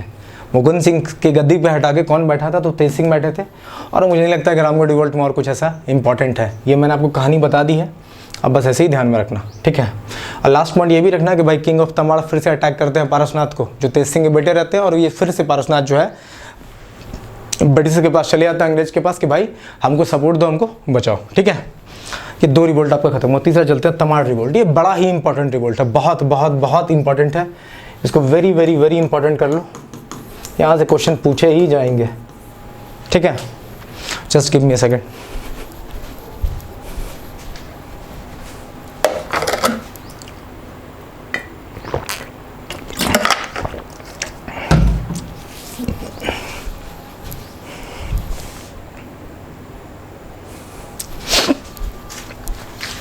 चलिए आगे देखते हैं। तो अगर हम तमाड़ रिवोल्ट की बात करें, तमाड़ रिवोल्ट कब से कब हुआ? 1782 से लेकर 1821 के बीच में तमाड़ विद्रोह हुआ। अब इस रिवोल्ट पर देखो, जो पहला लाइन है उसको ध्यान देना कि it was the longest, biggest and the bloodiest revolt ever took place in Jharkhand. ठीक है, मतलब सबसे लंबा, सबसे बड़ा भी और सबसे खूनी आदिवासी विद्रोह था। मतलब इतने लोग मारे गए थे, इतना जान माल का नुकसान हुआ। तो it is the longest, it was the longest, bloodiest and very big revolt that took place in Jharkhand which actually happened in 6 phase. तो तमाड़ विद्रोह जो था वो सबसे लंबा चलने वाला, बहुत बड़ा और सबसे खूनी आदिवासी विद्रोह था, जो कि 6 चरण में हुआ। तब 6 पार्ट में हुआ, आप समझ लो 6 फेज में रिवोल्ट चला। मतलब एक फेज चला, अंग्रेजों ने दबाया, फिर दूसरा उठा, तीसरा उठा, मतलब चलता रहा, इतना लंबा खिंचा गया था, इसलिए मैंने लिखा कि सबसे लंबा। ठीक है, देखो चला भी काफ़ी यार, 82 से लेकर 1821 तक चला है। तो आप विद्रोह देख सकते हो, 40 साल का लगभग ये बता रहा है आपको। अब देखो इस रिवोल्ट के मेन रीज़न क्या है, आप समझते चलना। इस रिवोल्ट के मेन रीज़न क्या है कि for giving utmost priorities to outsiders by British. देखो भाई, तुम जिस क्षेत्र को कब्जा करने जा रहे हो, या जिस क्षेत्र में तो अपनी नियोजन नीति छोड़े यार, मैं सीरियल के चक्कर में नियोजन नीति बोल गया, जो भी नीति उती लगा रहे हो, जो पॉलिसीज आप लगा रहे हो, आप जो भी जिस क्षेत्र को में कंट्रोल कर रहे हो, जहाँ से आप कर राजस्व कलेक्ट कर रहे हो, टैक्स कलेक्ट कर रहे हो, वहाँ पे क्या किया कि आपने बाहर के लोगों को प्रायोरिटीज दिए, बाहर के लोगों को वहाँ ऑफिसर बना दिया, वहाँ के लोगों को अधिकार दिया ही नहीं है। और एक शब्द आपको मिलेगा दिक्कू, ठीक है, एक शब्द आपको देखने को आगे मिलेगा। ये किसे बोलते हैं? तो जो बाहर आउटसाइडर्स लोग होते हैं ना, झारखंड के नहीं है, उन सबको, जो नॉन आदिवासी हैं, जो आउटसाइडर्स हैं, उनको दिक्कू बोला जाता है। क्या बोला जाता है? दिक्कू बोला जाता है। ये शब्द आप याद रखना, आगे हम इसका चर्चा करेंगे। ये पूछा भी गया है, दिक्कू किसको बोलते हैं? जो आउटसाइडर्स हैं, जो झारखंड से बिलोंग नहीं करते, उनको क्या बोलते हैं? दिक्कू बोलते हैं। तो यही जो आउटसाइडर है ना, इन्हीं को आप दिक्कू बोलते हो। तो भाई इस रिवोल्ट का मेन कारण रहा कि बाहरी लोगों को बहुत ज्यादा प्रायोरिटीज दिया गया, उनको ज्यादा प्रायोरिटीज, हिंदी में क्या बोलते हो? प्राथमिकता। तो अधिक प्राथमिकता दी गई वहां के लोगों के ऊपर। ठीक है, तो ये एक रीजन रहा संतोष का। अब जो नागवंशी शासक थे, उनका एक्सप्लॉयटेशन भी एक रीजन रहा। भाई जो नागवंशी रूलर जो थे, उनका शासन जो था बहुत ही खराब था। लोग जो है परेशान थे उससे, उसको एक्सेप्ट नहीं कर रहे थे। आगे हम अभी इसकी बात भी करेंगे, अभी ब्रीफ में बात करेंगे, अभी हम आपको छोटा बता रहे हैं। तीसरा क्या है कि भाई एक तो है, पहला मैंने बोला कि जो बाहरी लोग थे उनको उनके सर पे लाके बैठा दिया गया था। जो नागवंशी शासक थे उनके शोषण से लोग परेशान थे। तीसरा क्या है कि सिर्फ वही नहीं, तहसीलदार, लैंडलॉर्ड, जमींदार। ठीक है, यहाँ मैंने देखो लिख रखा नॉन ट्राइबल को क्या बोलते हैं? दिक्कू बोलते हैं। डिक्कू नहीं होगा, दिक्कू होगा। ठीक है, तो भाई इनका जो एक्सप्लॉयटेशन, इनका जो शोषण हो रहा था ना, चाहे वो तहसीलदार कर रहा था, जमींदार कर रहा था, लैंडलॉर्ड्स कर रहा था, या जो बाहरी के लोग कर रहे थे, ये भी एक रीजन बहुत बड़ा बना। इसके अलावा कंपनी के अधिकार के बीच असंतोष लोगों में प्रकट हुआ। कंपनी का जो अथॉरिटी था ना, वो इस कदर चल रहा था उस एरिया में कि उससे लोगों के बीच में असंतोष पैदा होने लगा। तो ये सब कुछ कारण है कि रिवोल्ट हुआ ही क्यों। ठीक है, तो पहला कि बाहर के लोगों को प्राथमिकताएं दी गई, जो नागवंशी रूलर थे उनका शोषण, जो नागवंशी के राजा थे उन्होंने शोषण किया, वहाँ के जो लोकल तहसीलदार, लैंडलॉर्ड्स थे या जो बाहर के लोग थे वो भी उनका शोषण कर रहे थे। और कंपनी का जो अथॉरिटी उनके क्षेत्र में जो उनका वर्चस्व बढ़ता जा रहा था, वो कहीं न कहीं लोगों में असंतोष पैदा कर रहा था। अब जो मैंने बात कही उसको हम थोड़ा कैरी करते हैं। मैंने क्या बोला कि जो नागवंशी रूलर हैं, जो नागवंशी राजा थे, उनका शासक जो था वो उनका शोषण करता था। तो वही चीज़ मैंने लिखा है कि Tamar had not accepted the authority of Nagvanshi ruler for many year and Dripnath Shah had made several attempt to subdue them. देखो जो नागवंशी राजा था दृपनाथ सिंह, ठीक है, उस समय तो तमाड़ के लोग ना नागवंशी के जो रूलर थे, जो शासक थे, उनको एक्सेप्ट नहीं कर रहे थे एज ए किंग के रूप में। ठीक है, वो उनको किंग मान नहीं रहे थे। और दृपनाथ शाह जो कि उसमें नागवंशी के राजा थे, इन्होंने बहुत कोशिश करी लोगों को दबाने का, उनको अपना राजा कि भाई हम राजा हैं तुम मानो, इस चीज़ को एक्सेप्ट करने की उन्होंने बहुत बार कोशिश करी। ठीक है, वो क्या किए, 2 बार मराठा के साथ मिलकर तमाड़ के लोगों को दबाने की कोशिश किए, अटैक करने की कोशिश किए कि भाई तुमको मेरा ही, मतलब हम ही को राजा मानना होगा, मेरी ही सब बातें माननी होंगी। ठीक है, लेकिन दोनों बार फेल भी रहे, क्योंकि तमाड़ रिवोल्ट बहुत, मतलब कि उनको सफल नहीं होने दिया। तमाड़ विद्रोह ऐसा था। ठीक है, फिर 1782 में मैंने क्या बोला कि तमाड़ के लोग नागवंशी राजा का, जो ये राजा बनना था, उसको एक्सेप्ट नहीं कर रहे थे, उनको राजा के रूप में एक्सेप्ट कर ही नहीं रहे थे। और दृपनाथ शाह उस समय राजा थे, तो दृपनाथ शाह खुद से भी कोशिश की कि लोग माने उनको राजा, पर ऐसा नहीं हो रहा था। 2 बार मराठा के साथ मिलकर उनको दबाने की कोशिश की है, ठीक है, कि तुमको राजा मानना ही होगा, उन पर अत्याचार करने की कोशिश की, लेकिन फिर भी ऐसा नहीं हुआ। फिर 1782 में वो वहाँ के लोगों को अपना कि भाई तुमको मेरा आज्ञा का पालन करना ही होगा कोशिश की है। और जब 1782 में फिर वो जो कोशिश की है ना, वहाँ से जो डिस्टर्बेंस जो ओरिजिनेट हुआ, डिस्टर्बेंस कहने का मतलब वहाँ से जो अशांति की शुरुआत हुई ना, वो तमाड़ विद्रोह को एक बड़ा रूप दे दिया। क्या किया? तमाड़ विद्रोह को बड़ा रूप दे दिया। अब देखो ये विद्रोह 6 फेज में हुआ, 6 चरण में हुआ, तो हर चरण में अलग अलग नेता रहे हैं। जो सबसे मेन इंपॉर्टेंट है वो ये है कि ठाकुर भोलानाथ सिंह जो पहला फेज चला, उसमें जो पहला लीडर तमाड़ विद्रोह को जो लीड किया वो ठाकुर भोलानाथ सिंह है। तो इसको आप याद रखना, ठीक है। अब इस जो पहला फेज का रिवोल्ट हुआ उसको कौन सप्रेस किया? अंग्रेज का कौन सा ऐसा ऑफिसर था जिसने तमाड़ का पहला चरण विद्रोह हुआ उसको सप्रेस किया? तो मेजर क्रॉफोर्ड, याद रखना, मेजर क्रॉफोर्ड जो है आते हैं आगे और इस विद्रोह को दबा देते हैं, ठीक है। अब तमाड़ के लोग मान लो अंग्रेज के ऑफिसर गए और तमाड़ के जो लोग हैं ना उनका विद्रोह को दबा दिए, तो भाई वो इस शर्त पे सरेंडर किए थे कि भाई हम पे कोई क्रिमिनल कोर्ट, ठीक है, मतलब हम पे कोई क्रिमिनल कोर्ट का पे ट्रायल नहीं चलेगा। मतलब कोई भी, जैसे मान लो हम विद्रोह में शामिल थे, हम सरेंडर कर रहे हैं, तुम हम पे कल जो है ना ये क्रिमिनल कोर्ट में हमको ले आके हम पे ट्रायल, हम पे क्या करोगे, तुम मुकदमा डाल दोगे और हम पे सुनवाई चलेगा, केस चलेगा। तो ऐसा नहीं होना चाहिए। तो इस बात पर लोग सरेंडर किए थे कि ठीक है ऐसा नहीं होगा। ऐसा अंग्रेजों ने उनको वादा किया था, लोग सरेंडर कर दी और रिवोल्ट जो था, विद्रोह जो था, दब गया। लेकिन ऐसा एक्चुअली होता नहीं है, ठीक है, ऐसा होता नहीं है। फिर इसके वजह से क्या होता है कि 1789 में फिर से विष्णु मानकी और मौजी मानकी के द्वारा फिर से रिवोल्ट को नया रूप दे दिया जाता है, फिर से स्टार्ट कर दिया जाता है। और वो क्या करते हैं कि उन्होंने एक डिफाइंट एटीट्यूड बना लिया था, मतलब एक रवैया बना लिया था कि हम राजस्व कर नहीं देंगे, हम टैक्सेस नहीं देंगे, ठीक है। तो ये तमाड़ के जितने भी लोग थे उन्होंने एक एटीट्यूड बना लिया था, ठीक है, एक रवैया बना लिया था, डिफरेंट अपमानजनक नहीं होगा, ठीक है, एक रवैया बना लिया था। डिफाइंड मतलब क्या होता है कि आप किसी के अगेंस्ट में जब कोई आप अपनी इच्छा बना लेते हो, ठीक है, तो वहाँ के जो तमाड़ के लोग थे वो अपना एक रवैया बना लेते हैं कि राजस्व और कर का भुगतान अब नहीं करेंगे ब्रिटिशर्स को, ठीक है। तो होता ये, देखो मैंने क्या बोला कि स्टार्ट हुआ आपका जो विद्रोह जो स्टार्ट हुआ, ठाकुर भोलेनाथ सिंह स्टार्ट किए, मेजर क्रॉफोर्ड आए, विद्रोह को दबाने की कोशिश करते हैं, दब भी जाता है, लेकिन दबता इस बात पे कि तमाड़ के लोगों पे कोई भी क्रिमिनल कोर्ट में केस नहीं चलेगा। लेकिन ऐसा वो नहीं करते हैं। तो फिर से रिवोल्ट 1779 में स्टार्ट होता है, किसके नेतृत्व में? तो विष्णु मानकी और मौजी मानकी के नेतृत्व में स्टार्ट होता है। और वहाँ के लोग जो है ना अपने अंदर एक नेचर बना लिए थे कि हम वो टैक्स नहीं देंगे। फिर क्या होता है कि अंत में लेफ्टिनेंट कूपर आते हैं और उनके खिलाफ आगे बढ़ते हैं और विद्रोह को फिर दबाते हैं। फिर क्या होता है कि 1795 में फिर तमाड़ में बेचैनी छा जाती है, कहने का मतलब फिर से वो रिवोल्ट जो है एक्टिव हो जाता है, ठीक है। और इस बार क्या होता है कि 1795 में जो ये रिवोल्ट फिर से एक्टिव होता है ना, ये विद्रोह फिर से चालू होता है। इसमें मैंने लिख रखा है कि 1795 में फिर से तमाड़ बेचैन हो गया जब सिल्ली राहे के मुंडा मानकी और जमींदार विद्रोह में शामिल हो गए, जो 1798 तक जारी रहा।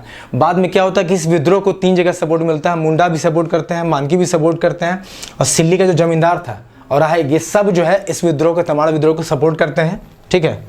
हम आपको पूरा पढ़ाने के बाद बताएंगे इस मेन पॉइंट क्या है, ठीक है। अभी आप बस सुन लो। फिर क्या होता है कि 1809 में विद्रोह को दबाने के लिए जमींदार पुलिस बल बनाया गया, ठीक है। होता यह है कि फिर 1809 में, देखो विद्रोह तो चल ही रहा था, ये 1798 तक इन्होंने जारी रखा ही। फिर 8-9 साल के बाद क्या हुआ कि इनको लगा कि यार तमाड़ विद्रोह बार बार हो रहा है, तो एक इन्होंने क्या किया ना, जमींदार पुलिस फोर्स बना दिया। क्योंकि देखो बेसिकली भाई इनका शोषण हो रहा था, शोषण कर रहा था, तो जमींदारी कर रहे थे। कुछ जमींदार तो देखो यहाँ सपोर्ट किए हैं, कुछ के जमींदार, सिल्ली के जमींदार इनको सपोर्ट किया, लेकिन मैक्सिमम जमींदार जो थे वो अंग्रेज के साथ मिले हुए थे और इनसे क्या कर रहे थे, टैक्स कलेक्ट कर रहे थे। तो एक जमींदार पुलिस फोर्स बना। और हुआ ये था कि देखो यहाँ के लोगों ने क्या, आपको बोला ना मैंने कि उन्होंने राजस्व का भुगतान करने से मना कर दिया, तो कहीं ना कहीं वो जमींदार के भी अगेंस्ट में चल रहे थे। तो ब्रिटिशर्स ने क्या किया, एक फोर्स बना दिया, तो जमींदार को सपोर्ट कर रहा था कि भाई तुम जाओ टैक्स कलेक्ट करो, जो नहीं देता उसको कूटो, ठीक है, समझाओ, जो करना है करो। लेकिन एक फोर्स बना दिया, पुलिस फोर्स, के बाद जो जमींदारों को सपोर्ट कर रहा था। अब मुंडा और उरांव दोनों मिलकर क्या करते हैं ना भाई, अपना वॉइस को, ठीक है, अपना आवाज उठाते हैं जमींदार के खिलाफ। और दिक्कुज मैंने बोला ही था, जो बाहर के लोग हैं, इन दोनों के खिलाफ में और आवाज तेज करते हैं। 1819 में फिर बहुत तेज विद्रोह होता है, जिसको मेजर रफसेज, ठीक है, रफसेज, मेजर क्या है, रफसेज जो है उसको आके फिर से दबा देते हैं, ठीक है। 1821 में एक नया लीडर जो है कुंटा मुंडा इमर्ज होते हैं new leader, but he was arrested and sent to Ramgarh. 1821 में फिर विद्रोह जन्म लेता है, जिसके लीडर कौन थे आपके? कुंटा मुंडा थे, जो कि एक नेता ग्रुप में उभरते हैं, विद्रोह को नया रूप देने की कोशिश करते हैं, लेकिन इनको अरेस्ट करके भेज दिया जाता है जेल में। ठीक है, ये देखो, ये मैंने बताया कि तमाड़ विद्रोह 6 चरण में हुआ, इसके लीडर कौन कौन थे। देखो यही इंपॉर्टेंट है। और एक बार हम पहले शुरू से जाते हैं, आपको बताते हैं ये विद्रोह में आपको क्या क्या देखना है। इसमें ये पहला लाइन आप याद रखना कि सबसे लंबा, सबसे खूनी आदिवासी विद्रोह था, जो 6 चरण में हुआ था। कितने चरण में? 6 चरण में। ये लाइन इंपॉर्टेंट है। मुख्य कारण आपको पता है। देखो आप जितना भी रिवोल्ट पढ़ोगे ना, मैं आपको एक चीज़ बताता जा रहा हूँ, जितना भी रिवोल्ट पढ़ोगे आप कुछ कुछ चीज़ दिमाग में फ्रेम कर लो। जिन लोगों को समझ नहीं आ रहा है कि भाई कैसे चल रहा है, क्या चल रहा है, कॉन्टेक्स्ट क्या बात हो रही है, आपको हम अभी कुछ बेस, क्या कहते हैं उसको, बेसिक चीज़, पहले बेसिक थीम समझ लो। देखो हो ये रहा था कि भाई अंग्रेज झारखंड में शासन करने आए, तो भाई अकेले शासन कर नहीं पाएंगे, लोगों को मिलाना होगा। तो बहुत सारे वो जमींदार लैंडलॉर्ड्स जो हैं उनको अपने साथ मिला लिए, और ये अंग्रेज यहाँ ब्रिटिशर्स जो है ना, देखो ये ब्रिटिशर्स टॉप पे हो गए। अब इनके साथ बहुत सारे zamindar, Z for zamindar, L for landlord, M for money lender, से बहुत सारे किंग भी मिले हुए थे जो इनके लिए काम करते थे। ये जितने भी राजे रजवाड़े हैं सब इनको टैक्स देते थे। अब बाकी लोकल लोग से टैक्स कौन कलेक्ट करता? तो ये जमींदार, लैंडलॉर्ड से मनी लेंडर, ठीक ना, ये सब टैक्स कलेक्ट करते थे, और ये सब टैक्स जाता था ब्रिटिशर्स को। तो कहीं ना कहीं लोगों का शोषण कौन कर रहा था? जमींदार, मनी लेंडर्स, लैंडलॉर्ड, ये यही कर रहे थे, जो जमीन का कंट्रोल रखे हुए थे, जिनके यहाँ लोग काम करते थे।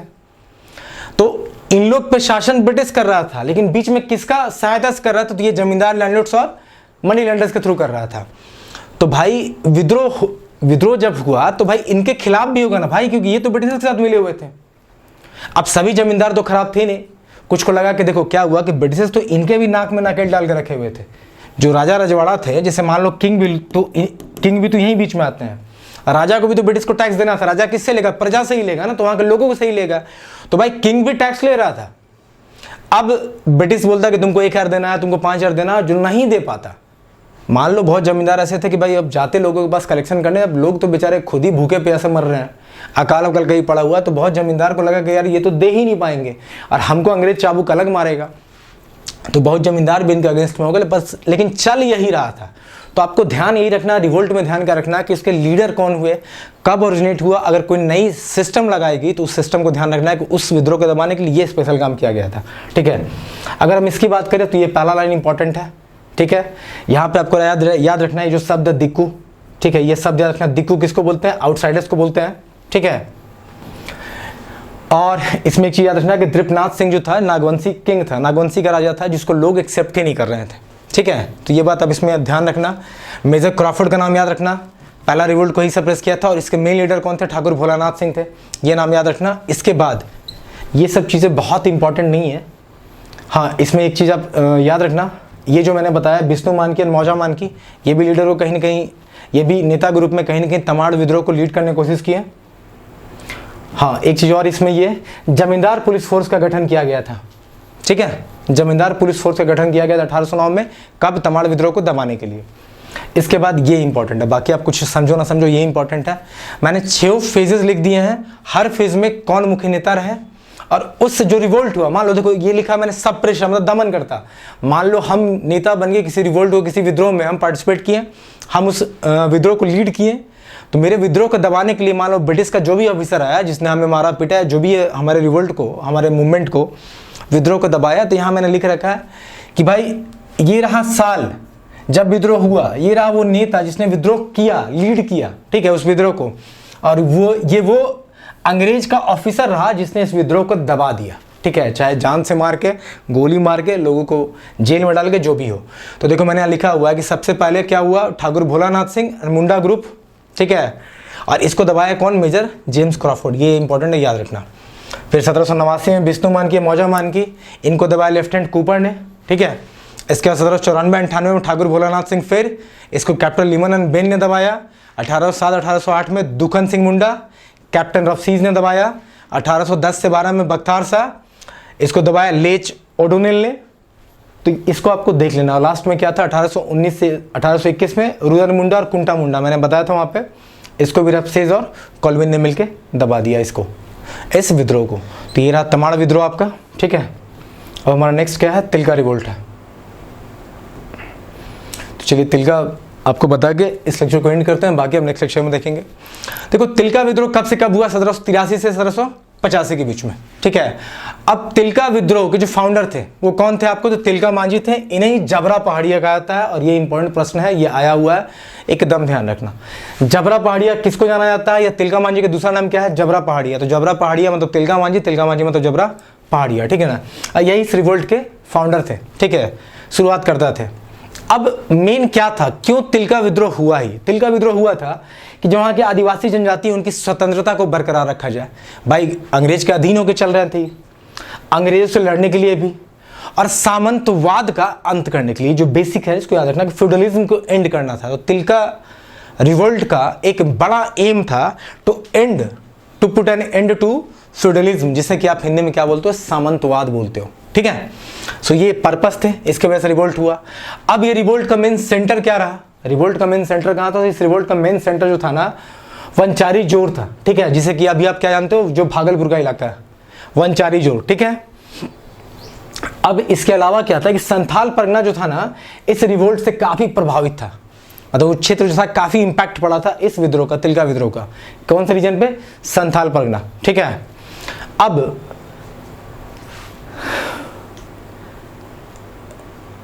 अब देखो ये क्या, ये तिलका विद्रोही थे, ये करते क्या थे? ये अंग्रेजों के खजाने को लूटते थे और गरीबों में बांट देते थे। तो ये अलग प्रिंसिपल पे काम करते थे कि भाई जहां इनको पता चलेगा कि भाई अंग्रेज का यहाँ पे खजाना है, वो जाते थे। They looted the English treasure and distributed among the needy and poor people.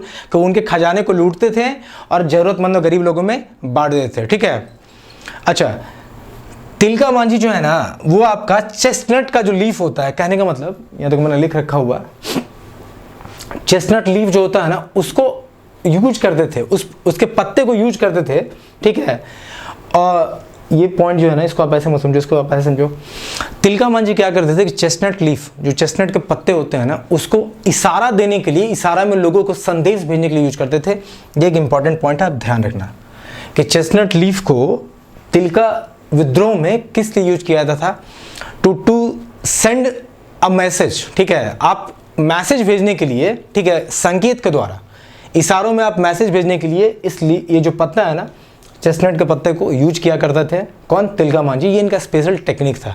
अब देखना बुक में थोड़ा लंबा चौड़ा घुमा के लिखा हुआ, पर मुझे जो लगा यही लिखा हुआ था कि चेस्टनट के पत्ते के द्वारा वो संदेश भेजते थे, ठीक है। मतलब पत्ता से वो इशारा करते थे, अब मैसेज पहुंचाते थे, ठीक है। अब इसके अलावा जो ये तिलका विद्रोह था, ये कहीं न कहीं झारखंड में गोरिल्ला वार का स्टार्टिंग भी किया था। मतलब गोरिल्ला वार क्या होता है? जो छुप के लड़ाई लड़ने की जो प्रवृत्ति होती है, ठीक है। तो गोरिल्ला वार का स्टार्ट कौन सा विद्रोह ने किया था? तो तिलका विद्रोह ने किया था। इस बात को याद रखना। ये रहा इंपॉर्टेंट प्रश्न यहाँ से। और कहाँ से? सुल्तानगंज की पहाड़ियों से किया था। कहाँ से किया था? सुल्तानगंज की पहाड़ियों से किया था, ठीक है। अब एक पॉइंट और आप याद रखना कि ये जो क्लाइवलैंड है ना, मेजर क्लाइवलैंड, इनकी हत्या तिलका मांझी ने एक तीर से मार के कर दी थी। कब? 1784 में। तो मेजर क्लाइवलैंड जो है, इनकी हत्या एक बो एंड एरो जो होता है, तीर धनुष से मार के तिलका मांझी ने इनकी हत्या कर दी थी, मेजर क्लाइवलैंड की, ठीक है।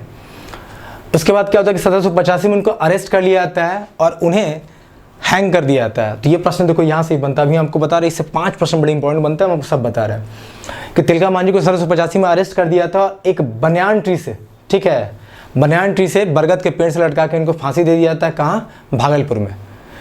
अब इनको जो फांसी से लटकाया जाता है ना, तो कहा जाता है कि झारखंड के जो पहले, ध्यान देखना, तिलका मांझी झारखंड से इंडियन नेशनल मूवमेंट के पहले शहीद विद्रोही थे। मतलब कहा था कि पहला मार्टियर, पहला शहीद झारखंड से कौन हुआ, ठीक है। तो वो कौन थे भाई? तिलका मांझी। जो इंडियन नेशनल मूवमेंट जो है, जो भारत का जो राष्ट्रीय आंदोलन चल रहा था, उसके नाम पे झारखंड से पहला होने वाला शहीद कौन था? तो तिलका मांझी था, ठीक है, तिलका मांझी थे, सॉरी फॉर दैट। सो अब हम देखो तिलका विद्रोह में क्या क्या प्रश्न बनते हैं, आपको बता रहे हैं जो प्रश्न आए हुए हैं। पहला प्रश्न, तिलका विद्रोह कब हुआ? 1783 से 85 के बीच में हुआ, ध्यान रखना। तिलका मांझी लीडर कौन थे? इसके नेता तिलका मांझी थे, जो शुरुआत करता भी थे, लीडर भी थे, फाउंडर भी थे। इन्हीं को जबरा पहाड़िया कहता है, बहुत इंपॉर्टेंट है। फ्यूडलिज्म, सामंतवाद का एंड करने के लिए तिलका रिवोल्ट हुआ था, यह भी एक इंपॉर्टेंट पॉइंट है। सेंटर ऑफ रिवोल्ट भागलपुर का जो क्षेत्र वंचारी जोर, ये था आपका। इसमें आपको याद रखना है कि क्लाइवलैंड को किसने तीर से मार के हत्या कर दी थी? तिलका मांझी ने। मेजर क्लाइवलैंड को किसने तीर से मार कर हत्या की थी? तो तिलका मांझी ने। गोरिल्ला वार का स्टार्ट कौन किया? तिलका मांझी किए। कहाँ से? सुल्तानगंज की पहाड़ी से किए। ये भी इंपॉर्टेंट है। इसके बाद ये प्रश्न पूछा जाता है कि तिलका मांझी को जो फांसी दी गई थी कब दी गई थी? 1785 में। कहाँ दी गई थी? भागलपुर में, ठीक है। और उन्हीं का जो गांव था ना, उसके क्या कहते हैं, बरगद के पेड़ पे लटका के फांसी दी गई थी। और ये देखो, ये इतने हरामी थे ये अंग्रेज, सॉरी मतलब यार वैसा उन्होंने काम ही किया कि गाली देना बनता है। वो इतने बदमाश थे। वो क्या किए कि देखो, फांसी भी दिए इनको तो उनके गांव में ले आके दिए। या बहुत लोगों को जो इन फांसी दिए हैं ना, ये उनके गांव में, उनके एरिया में ले आके देते थे, ताकि लोगों में डर बैठ जाए कि देखो भाई, ये व्यक्ति को फांसी लगा है, ये तुम्हारे क्षेत्र से विद्रोह कर रहा था। तो ये कहीं ना कहीं एक तरह से लोगों के अंदर खौफ पैदा करना चाहते हैं कि तुम डर के रहो, हमारा ही जो है मानो, हमारी नीतियों पे चलो, अदरवाइज तुम्हें भी तुम्हारे ही घर के सामने टांग दिया जाएगा। तो ये कहीं ना कहीं डराने का कोशिश था। तो आप इसमें याद रखें कि 1785 में तिलका मांझी को एक बरगद के पेड़ से लटका के फांसी दे दिया गया था, जो कहाँ है भाई? भागलपुर में, ठीक है। और ये बहुत इंपॉर्टेंट है, इसको बिल्कुल याद रखना कि भाई भारत का जो राष्ट्रीय आंदोलन था, उसमें झारखंड के तौर पे पहले शहीद के रूप में किसे जाना जाता है? तो भाई तिलका मांझी को जाना जाता है। Very very important. ये दोनों बहुत इंपॉर्टेंट है। ये एक्चुअली ये दोनों से प्रश्न पूछे गए हैं, ठीक है। तिलका मांझी को कहाँ लटकाया गया था? भागलपुर में, एक बरगद के पेड़ से 1785 में। पहला मार्टियर, पहला शहीद भी कहला है। क्लाइवलैंड को किसने तीर से मारा? मतलब तीर धनुष से मारा, तो तिलका मांझी ने मारा था। गोरिल्ला वारफेयर कौन स्टार्ट किया झारखंड में? तिलका मांझी स्टार्ट किया। जबरा पहाड़ी किसे बोला जाता है? तिलका मांझी को बोला जाता है। सामंतवाद का एंड करने के लिए तिलका रिवोल्ट बहुत अहम भूमिका है, ठीक है। और बाकी कुछ ऐसा है नहीं। ये चेस्टनट लीफ को मैंने अभी तक कहीं क्वेश्चन में देखा नहीं है, पर मैंने ये पॉइंट को देखा है, ठीक है। तो इसको आप ध्यान रखना कि इस पत्ते का यूज से हो सकता है कि यार कोई संदेश भेजते हो, ठीक है। वो उनका अपना निजी है भाई, विद्रोह में क्या किए। तो चलिए हम इस पहले लेक्चर को यहाँ एंड करते हैं। आगे हम देखने वाले हैं चुवाड़, ठीक है। बहुत सारा विद्रोह देखने वाले हैं। तो ठीक है, मुझे लगता है कि ये 2.5-3 घंटे का लेक्चर हो जाएगा, 2 घंटे से भी आगे ही जाएगा। सो मुझे उम्मीद है कि मैं जो बता रहा हूँ आपको समझ में आ रहा होगा। मिलते हैं नेक्स्ट लेक्चर में।